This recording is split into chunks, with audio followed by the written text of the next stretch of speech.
ইসির সক্ষমতা যাচাইয়ে আগে কিছু স্থানীয় নির্বাচন চায় নাগরিক কমিটি, দ্রুত ভোট দাবি বিএনপির। দলগুলোর সঙ্গে আলোচনা করেই সংস্কার ও ভোটের রূপরেখা জানালেন উপদেষ্টা। ভিন্নমতের বিরুদ্ধে অপপ্রচারে রাষ্ট্রীয় অর্থের অপচয় করেছে আওয়ামী লীগের গবেষণা সেল সিআরআই। ব্রিফিংয়ে দুদক ৩৫ কোটি টাকার এফডিআর এর তথ্য খোঁজ মেলেনি কার্যালয়ের। হাসিনা সরকারের ঘনিষ্ঠরা শত শত কোটি ডলার পাচার করে কানাডায় বানিয়েছেন বেগমপাড়া।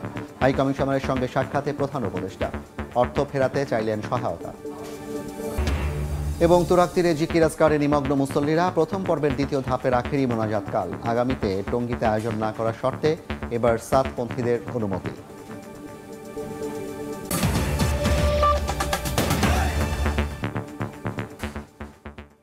জনপদের সময়ের সঙ্গে আছি আমি জাফর সাদিক।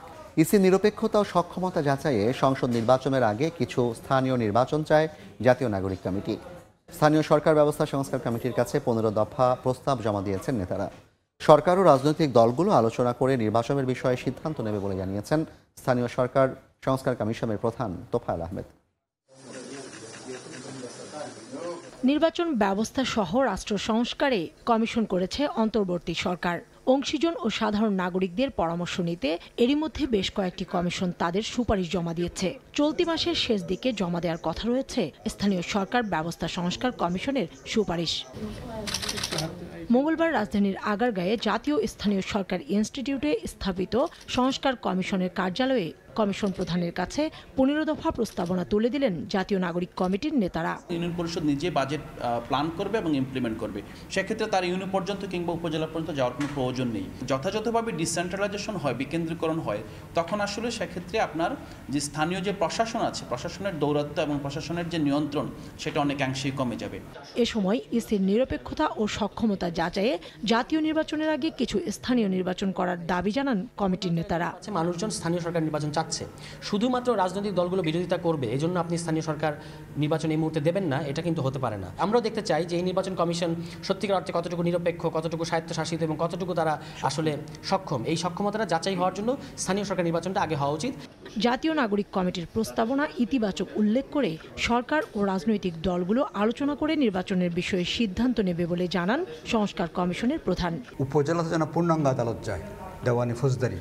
তো আমরা এখন কমিশনে এটা নিয়ে একমত হয়েছি সবাই যে দেওয়ানি, ফৌজদারি এবং এডিআর এই 3টা জাজ কিন্তু উপজেলা যেতে হবে। আমাদের কাজ হচ্ছে সংস্কারটা করা। Let it be decided by the government, election commission এবং পলিটিক্যাল পার্টি, তাদের কনভেনিয়েন্স অনুযায়ী তারা করুন। মেয়র চেয়ারম্যানদের সাধারণ মানুষের কাছে নিয়ে যেতে কমিশন কাজ করছে বলেও জানান তোফায়েল আহমেদ। আমরা এটা মাঠে যাচাই করব। তাসরা চৌধুরী কুমু, সময় সংবাদ, ঢাকা। দেশের স্বাস্থ্য খাত সংস্কারে 3 মেয়াদে 11 দফা প্রস্তাবনা দিয়েছে বিএনপি। গুলশানে সংবাদ সম্মেলনে প্রস্তাবনা তুলে ধরেন দলের স্থায়ী কমিটির সদস্য ডক্টর খন্দকার মোশাররফ হোসেন। বলেন, সুপারিশগুলো বাস্তবায়ন হলে সবার স্বাস্থ্য সেবা নিশ্চিত করা সম্ভব। এদিকে সংস্কারের নামে কালক্ষেপণ না করে দ্রুত নির্বাচন দেওয়ার আহ্বান জানিয়েছেন রুহুল কবির রিজভী। অন্তর্বর্তী সরকার গঠনের পর রাষ্ট্র সংস্কারে কাজ করছে অন্তত 10টি সংস্কার কমিশন। বেঁধে দেওয়ার সময়ের মধ্যে কমিশনগুলো তাদের রিপোর্ট পেশ করার পর পরবর্তী পদক্ষেপ নেবে সরকার। দায়িত্বশীল দল হিসেবে এবার স্বাস্থ্য খাত সংস্কারে নিজেদের প্রস্তাবনা তুলে ধরল বিএনপি।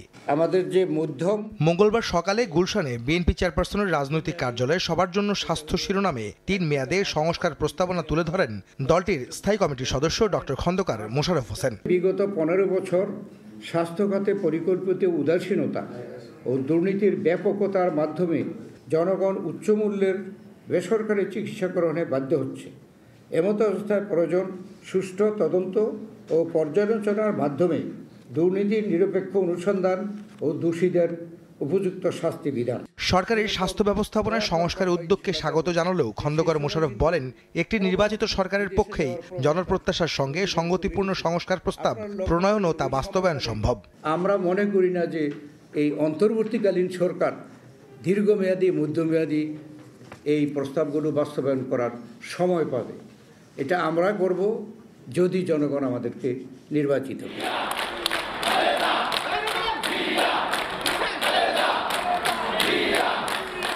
এদিকে সাবেক রাষ্ট্রপতি জিয়াউর রহমানের মাজারে মানিকগঞ্জ জেলা বিএনপির নবগঠিত আহ্বায়ক কমিটির নেতারা ফুল দিয়ে শ্রদ্ধা জানান। এ সময় বিএনপির সিনিয়র যুগ্ম মহাসচিব অ্যাডভোকেট রুহুল কবির রিজভী সংস্কারের নামে কালক্ষেপণ না করে দ্রুত নির্বাচনের তাগিদ দেন। গণতন্ত্র মানেই হচ্ছে জনগণের শক্তি, জনগণের ক্ষমতা।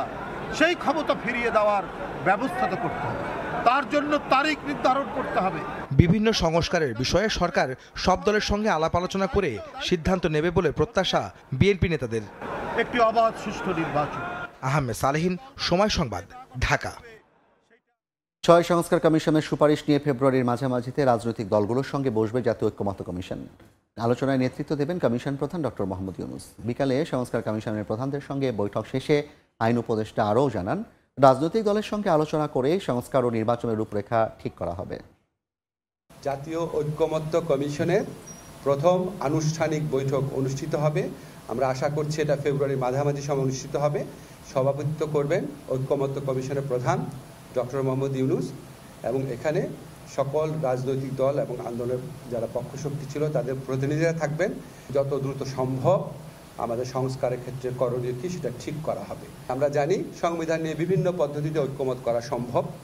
একটা হচ্ছে যদি আপনার রাজনৈতিক দলগুলো ঐক্যমত পোষণ করে, যদি পোষণ করে তাহলে ওনারা মিলে সবাই মিলে এগ্রি করে কোনো একটা ব্যাপার আইনে পরিণত করার প্রস্তাব দিতে পারেন।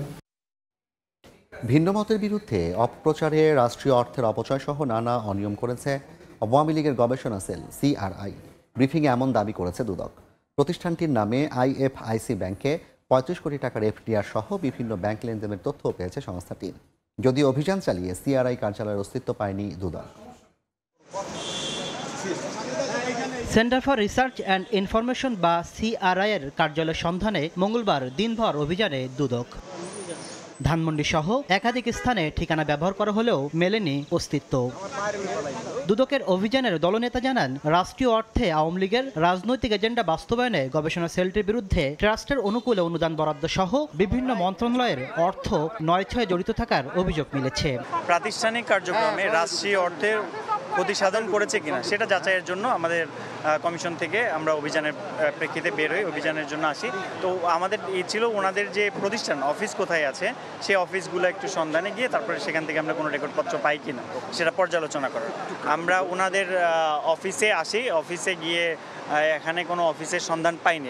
প্রতিষ্ঠানটির নামে IFIC ব্যাংকে 35 কোটি 21 লাখ টাকার FDR সহ ডাচ বাংলা ব্যাংক ও সোনালী ব্যাংকে লেনদেনের নথি হাতে পেয়েছে দুদক। সংস্থাটি বলছে, CRI এর চেয়ারম্যান সজীব জয় সহ উচ্চ পর্যায়ের পদগুলোতে রয়েছেন শেখ পরিবারের সদস্যরা। পরিচালনা পর্ষদ কর্তৃক বিভিন্ন রাজনৈতিক এজেন্ডা বাস্তবায়নে সহযোগিতার মাধ্যমে রাষ্ট্রীয় অর্থের ক্ষতি সাধনের অভিযোগে অভিযানকালে CRI নামক প্রতিষ্ঠানের যে সকল ব্যাংক হিসাব চালু ছিল ওই সকল ব্যাংক হতে তথ্য সংগ্রহ করা হয়।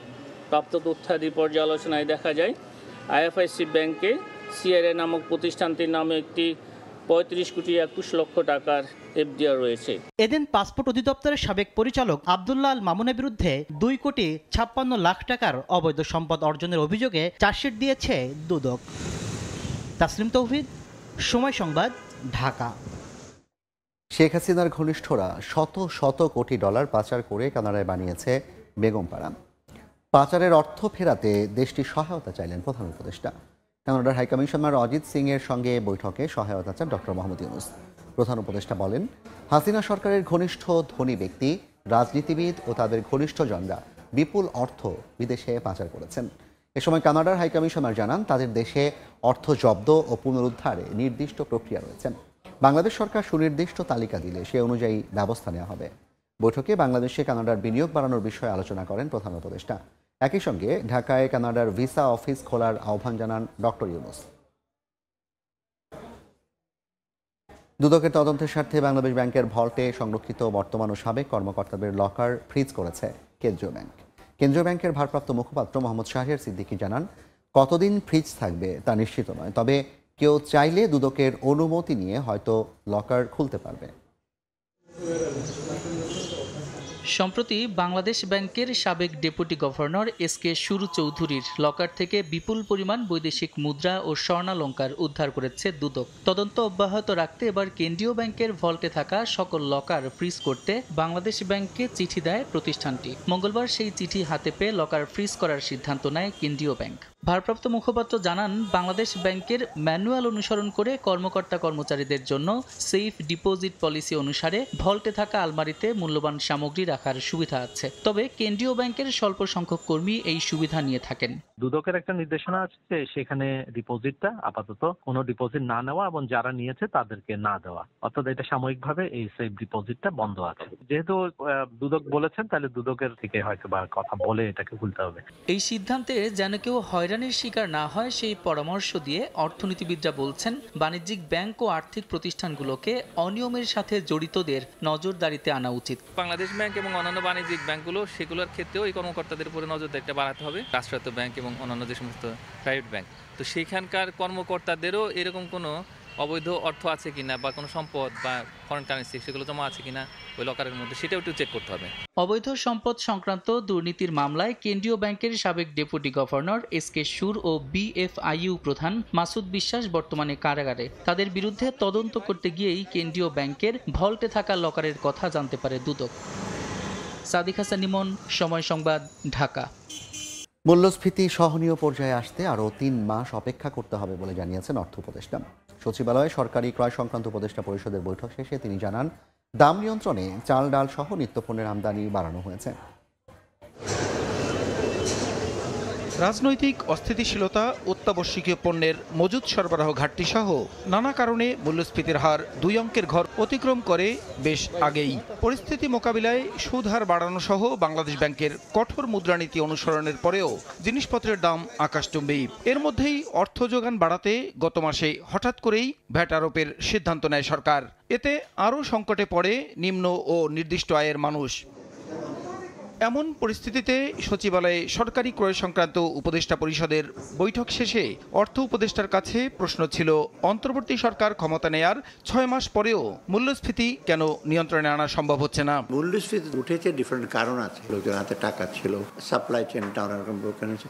ওটা নামিয়ে আনতে জোর করে তো নামিয়ে আনা যাবে না, 2-3 মাস অপেক্ষা করে।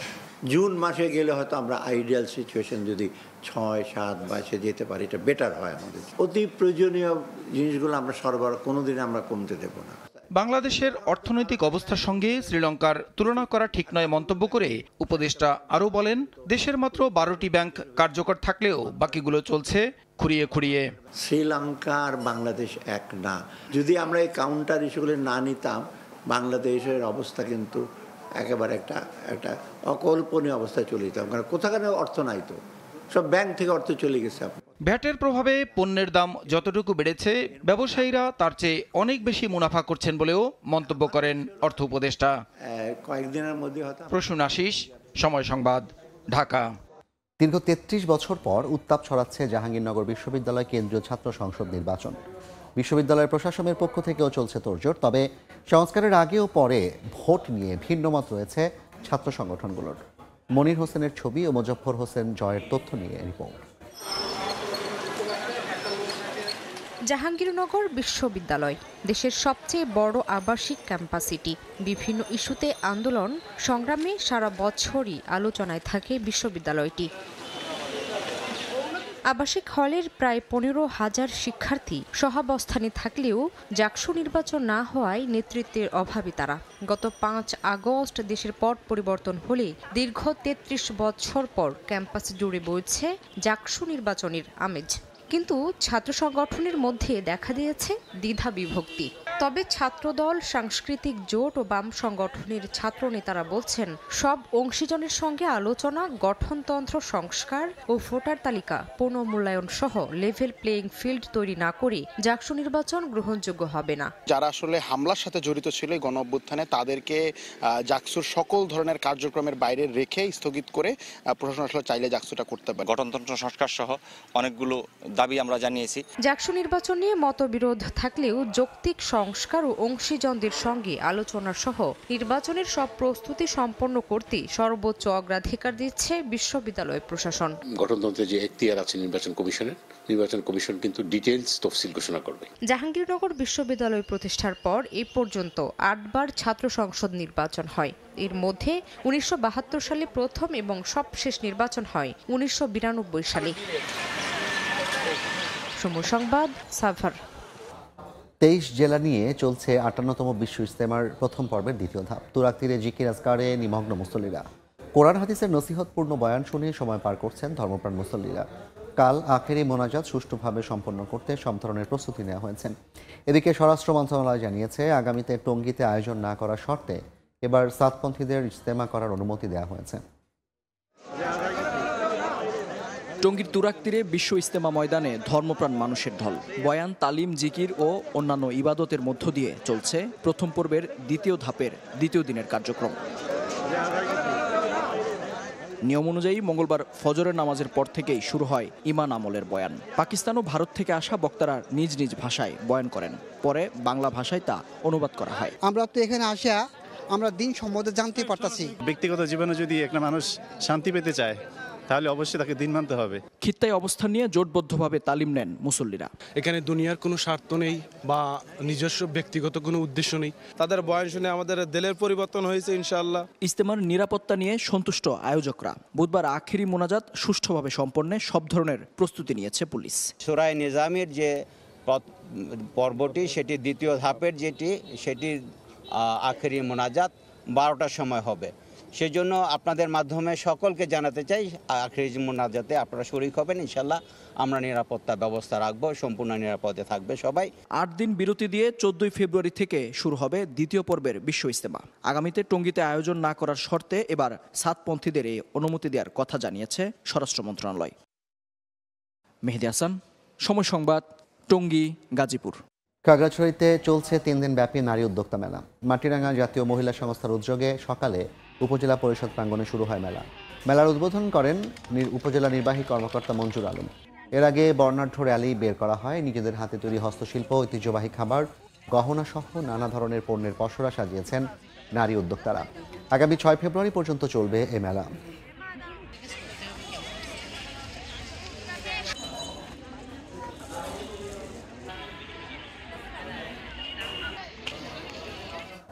জনপদের সময়ের শীর্ষ সংবাদগুলো জানিয়ে দিচ্ছে আরেকবার। ইসির সক্ষমতা যাচাই আগে কিছু স্থানীয় নির্বাচন চায় নাগরিক কমিটি। দ্রুত ভোট দাবি বিএনপির। দলগুলোর সঙ্গে আলোচনা করেই সংস্কার ও ভোটের রূপরেখা জানালেন উপদেষ্টা। ভিন্ন মতের বিরুদ্ধে অপপ্রচারে রাষ্ট্রের অর্থের অপচয় করেছে আওয়ামী লীগের গবেষণা সেল সিআরআই। ব্রিফিংয়ে দুদক। 35 কোটি টাকার এফডিআর এর তথ্য খোঁজ মেলেনি কার্যালয়ে। এবং হাসিনা সরকারের ঘনিষ্ঠরা শত শত কোটি ডলার পাচার করে কানাডায় বানিয়েছেন বেগমপাড়া। হাই কমিশনারের সঙ্গে সাক্ষাতে প্রধান উপদেষ্টা অর্থ ফেরাতে চাইলেন সহায়তা।